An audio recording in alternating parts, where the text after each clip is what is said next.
शमीबाताई पाटील आणि रामने या दोघांच्याही प्रचाराला या ठिकाणी उपस्थित आहेत.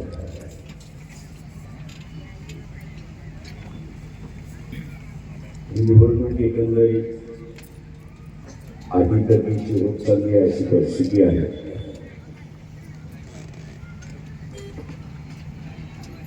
एका बाजूला ओबीसीचं आरक्षण संपवण्यात येत आहे, त्याचा लढा आणि त्याची चर्चा आपल्याला इतर कुठलाही पक्ष त्या ठिकाणी करताना देत नाहीये, दिसत नाही. जसं जणू काही घडलंच नाही. इथल्या सगळ्या तमाम ओबीसीने सांगू इच्छितो, लोकसभेच्या घोषणे अगोदर 15 दिवसा अगोदर सुप्रीम कोर्टाचा निर्णय आला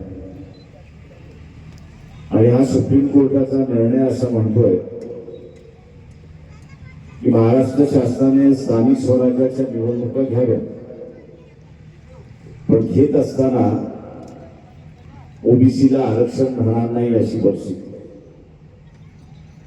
त्याचं त्यांनी स्पष्टीकरण दिलं की सरसकट 27% आरक्षण देणं हे गैर. ग्रामपंचायत असेल, पंचायत समिती असेल, जिल्हा परिषद असतील, नगरपालिका असतील, महानगरपालिका असतील, या ज्या सगळ्या स्वायत्त संस्था आहेत, या सगळ्या स्वायत्त संस्थांमध्ये 27% आरक्षण आहे का, त्यांची तेवढी लोकसंख्या आहे का हे कोणी तपासेल. आकडेवारी नसल्यामुळे आम्ही असणारा हे आम्ही ओबीसीच्या आरक्षणास स्थगित देतो आहोत आणि उद्या या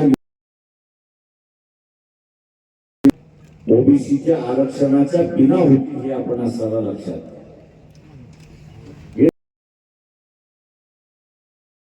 एक दुसरी टांगती तलवार आहे हे आपण असणारा लक्षात घ्या. ओबीसीच्या मान्य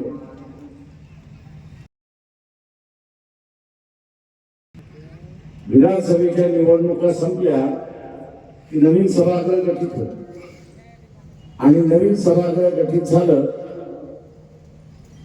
की पुन्हा तिथे सुप्रीम कोर्टाच्या निर्णयाचा आधार घेत ओबीसीची जनगणना झाली पाहिजे म्हणून ठराव मांडला जाईल. तो ठराव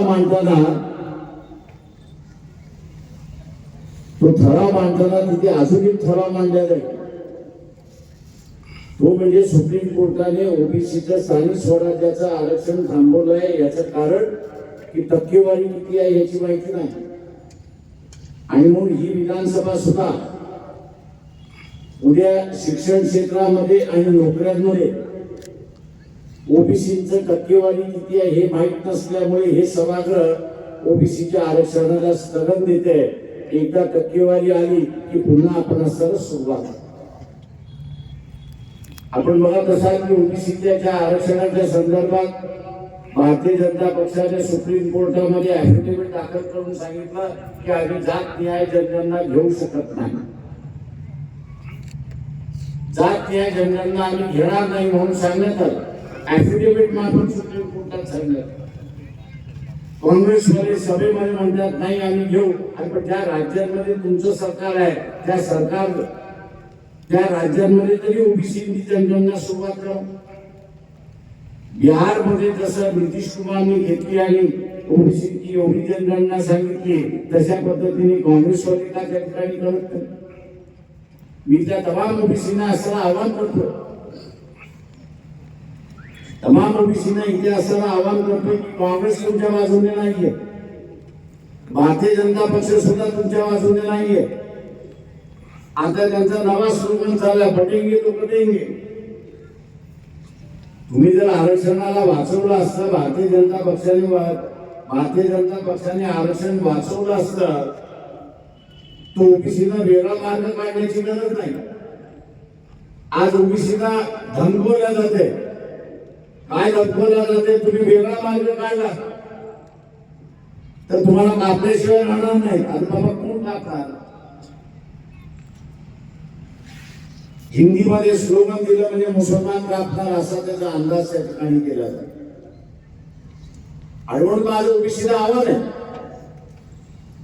आरक्षणामध्ये घरामध्ये तलाठी आला की नाही, आरक्षणामध्ये घरामध्ये असणारा कारकून आला की नाही, आरक्षणामुळे आपल्या घरामध्ये अधिकारी आला की नाही, डॉक्टर आला की नाही, इंजिनियर आला की नाही, याचा असणारा विचार करा. 90च्या अगोदर असताना आपल्या घरामध्ये तलाठी होता, ग्रामसेवक होता, शिक्षक होता का? नाही. बीबीसीने 90 साली ओबीसीला आरक्षण दिलं आणि त्याच्यानंतर दरवाजे उघडले अशी असणारी परिस्थिती आहे.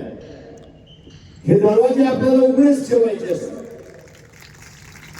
हे दरवाजे आपल्याला उघडे ठेवायचे असतील तर या ठिकाणी शमीबाताई पाटील आणि ब्राह्मणे यांना मतदान दिल्याशिवाय आपल्याला गत्यंतर नाही, या सर्व लक्षात घ्या. त्याला कोणी उमेदवार निवडून गेले तर विधानसभेमध्ये ठणकावून सांगते की जनगणना घ्या, आमची हरकत नाही, पण हा जो स्थगन प्रस्तावाचा ठराव आहे त्याला आमच्या असणारा पूर्ण विरोध. लढाई ही रस्त्यावरची नाही, लढाई ही रस्त्यावरची नाही आहे, तर लढाई ही विधानसभेतली आहे. हे आपण असणारा लढाई विधानसभेतली आहे. म्हणून ओबीसीने या दोन्ही उमेदवारांच्या बाजूने मतदान द्यावं असं आव्हान या प्रश्नाने ठिकाणी. ही परिस्थिती इथल्या एसटी आणि एससीची आलेली आहे. एससी आणि एसटीची परिस्थिती आलेली आहे. सुप्रीम कोर्टाने सांगितलं की वर्गीकरण करा आणि वर्गीकरणाबरोबरच क्रिमिनल